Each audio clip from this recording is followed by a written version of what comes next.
இன்றைக்கு April 6 BJP துவங்கப்பட்ட நாள். கோல்வார்கர், சாவர்கர், கோட்சே வழியில் பிஜேபியை கட்டமைத்தவர்கள் இந்தியாவின் அமைதிக்கு வித்துட்டார்களா இல்லது இந்தியாவில் கடைபிடிக்கப்பட்டு வந்த அமைதிக்கு குந்தகம் ஏற்படுத்தி இருக்கிறார்களா, அதுபோன்று இவருடைய செயல்களால் தீவிரவாதம் கூடியிருக்கிறதா குறைந்திருக்கிறதா என்பதை பற்றி சில புள்ளி விவரங்களை நாம் பார்ப்போம். 1950 1979 உள்ளிட்ட அந்த காலகட்டத்தை நம்ம பார்ப்போம்னா ரொம்ப குறைவாக தீவிரவாத தாக்குதல் என்று சொல்லக்கூடிய அளவுக்கு இல்லாத அளவுக்கு மிக குறைவாகத்தான் சுமார் ஒரு 25 தாக்குதல்கள் 10-25 உயிர் பலிகள் இவ்வளோ தான் நடந்திருக்கு. அதுக்கு மேலே எதுவும் இல்லை. ஆனால் அதுக்கு பிறகு பாஜக ஆரம்பித்த பிறகு 1980களுக்கு பிறகு பார்ப்போம்னா சுமார் 12,760 தாக்குதல்களும் அதன் மூலமாக சுமார் 20,180 உயிர் பலிகளும் இந்த நாட்டில் ஏற்பட்டிருக்கு. 1992 பிஜேபி கையில் எடுத்த அந்த அயோத்தி பிரச்சாரம் சுமார் 200க்கும் மேற்பட்ட உயிர் பலியை இந்த தேசத்தில் கொண்டிருக்கு.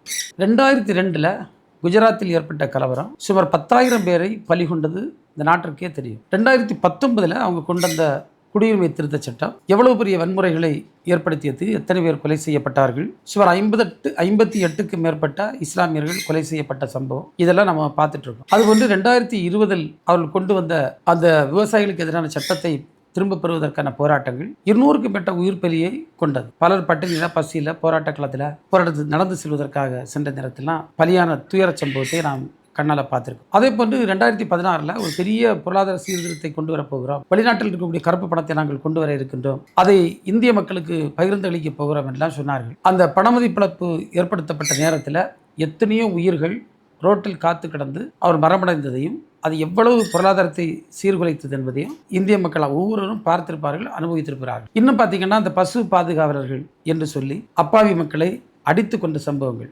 எத்தனை, காதலர்கள் என்று சொல்லி அவர்களை நாங்கள் அனுமதிக்க மாட்டோம் என்று சொல்லி கலாச்சார பாதுகாவலர்கள் என்று சொல்லி அந்த காதலர்கள் மீது தாக்கப்பட்ட வன்முறை சம்பவங்கள், சிறுபான்மை மக்கள் மீது தொடர்ந்து நடைபெறுகின்ற சம்பவங்கள் எத்தனையோ ஆயிரக்கணக்கான சம்பவங்கள் நாடு முழுவதும். தலித் மக்கள் மீது நடைபெறுகின்ற அந்த வன்மம் பார்த்தீங்கன்னா 4,85,000க்கும் மேற்பட்ட வன்முறை சம்பவங்கள் அந்த பட்டியலின சமூகத்தின் மீது திட்டமிட்டு நடத்தப்பட்டிருக்கு. அண்மையில் கூட நம்ம ஒரு செய்தி பார்த்தோம், சுமார் 3,000க்கும் மேற்பட்ட சம்பவங்கள் பொது இடங்களில் பட்டியலின சமூக மக்கள் வருவதை தடுத்து நிறுத்தி அவர்களை அவமானப்படுத்திய சம்பவங்கள் நடைபெற்றிருக்கிறது என்ற ஒரு துயரமான செய்தியை, வேதனான செய்தியை நாம் பார்த்தோம். அதே போன்று ஒன்றிய அரசாங்கத்தினுடைய நிறுவனங்களான ஐடி, இடி, சிபிஐ போன்றவை மூலம் எதிர்க்கட்சிகள் மீது அவர்களுக்கு வேண்டாதவர்கள் மீது கட்டவிழ்த்துப்பட விடுகின்ற அவதூறு பிரச்சாரம், வழக்கு, கைது போன்றவையெல்லாம் இப்போ பார்த்தோம்னா நம்முடைய டெல்லியினுடைய முதலமைச்சராக இருந்த கெஜ்ரிவால் அவர்கள் எப்படி விரட்டி கைது செய்யப்படப்பட்டார், எவ்வளவு கொடுமைகளை அவர் அனுபவித்தார், கடைசியில் பார்த்தீங்கன்னா அவர் ஆட்சியை அவர்